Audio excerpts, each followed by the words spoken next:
30 जनवरी 1948 का वो दिन जब नाथूराम गोडसे ने गांधी जी के सीने में 3 गोलियां दागकर उनकी हत्या कर दी और फिर खुद ही आत्मसमर्पण कर दिया था। उसके बाद जब उनसे कोर्ट में पूछा गया कि तुमने गांधी को क्यों मारा, तो गोडसे ने अपने अंतिम बयान में जो कहा उसे सुनकर कोर्ट में बैठे हर शख्स की आंखों में आंसू आ गए। इतना ही नहीं, एक न्यायाधीश महोदय ने तो ये तक कह दिया था कि यदि उस समय अदालत में उपस्थित लोगों को जूरी बना दिया जाता और उनसे फैसला देने को कहा जाता तो निस्संदेह वे प्रचंड बहुमत से नाथूराम के निर्दोष होने का निर्णय देते। आखिर गोडसे ने कोर्ट में ऐसा क्या कहा था, जानने के लिए वीडियो में अंत तक बने रहें। अगर आप चैनल पर नए हैं तो हमारे चैनल को सब्सक्राइब जरूर कर दें। दोस्तों, गांधी को मारने के पीछे गोडसे ने एक नहीं बल्कि कई कारण बताए हैं, जो इस प्रकार हैं। हिंदी का अपमान। महात्मा गांधी अपने लिए जूरी और जज दोनों थे। मुसलमान हिंदी को पसंद नहीं करते थे,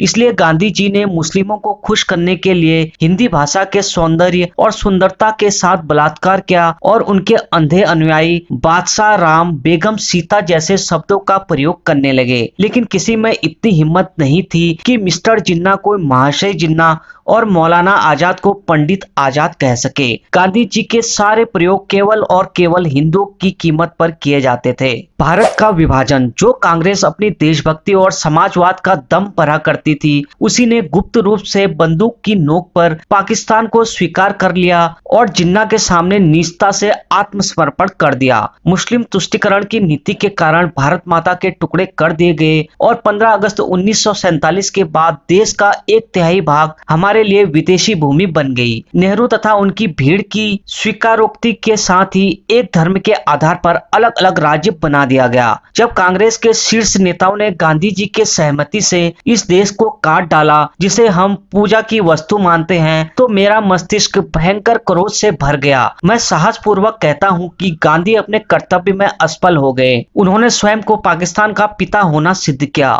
मैं कहता हूँ कि मेरी गोलियां एक ऐसे व्यक्ति पर चलाई गई थी जिसकी नीतियों और कार्यों से करोड़ों हिंदुओं को केवल बर्बादी और विनाश ही मिला। ऐसी कोई कानूनी प्रक्रिया नहीं थी जिसके द्वारा उस अपराधी को सजा दिलाई जा सके, इसलिए मैंने इस घातक रास्ते का अनुसरण किया। वंदे मातरम पर रोक। ये कितनी लज्जाजनक बात है कि मुसलमानों को ये पसंद नहीं था कि वंदे मातरम गीत को गाया जाए, इसलिए गांधी जी ने सारे राष्ट्र की भावनाओं को ठुकराकर इस गीत को बंद करा दिया, जो कि पिछले 100 सालों से देश का लोकप्रिय गीत रहा है। पाकिस्तान को 55 करोड़ देने पर गांधी की जीत। गांधी की जीत और अनशन के कारण पाकिस्तान को 55 करोड़ रुपए जबरदस्ती दे दिए गए और पाकिस्तान इसी पैसे से भारत के खिलाफ षड्यंत्र रच रहा था। पाकिस्तान से बचकर आए हिंदुओं पर अत्याचार। पाकिस्तान में हो रहे भीषण रक्तपात से किसी तरह से अपनी जान बचाकर भारत आने वाले विस्थापित हिंदुओं ने दिल्ली की खाली मस्जिदों में जब अस्थायी शरण ली, मुसलमानों ने मस्जिद में रहने वाले हिंदुओं का विरोध किया, जिसके आगे गांधी नतमस्तक हो गए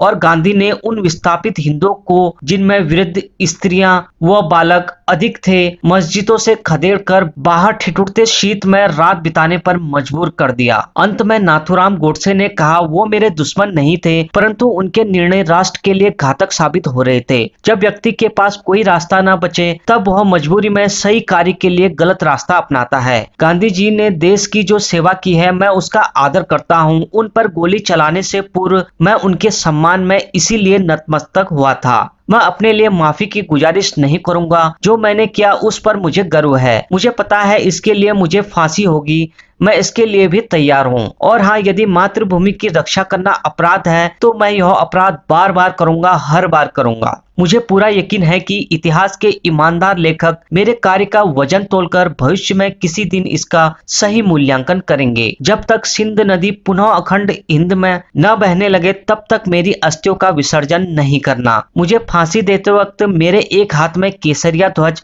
और दूसरे हाथ में अखंड भारत का नक्शा हो। मैं फांसी चढ़ते वक्त अखंड भारत की जय बोलना चाहूंगा। हे भारत माँ, मुझे दुख है मैं तेरी इतनी ही सेवा कर पाया। दोस्तों, क्या गोडसे ने गांधी को मारकर सही किया? कमेंट में जरूर बताएं।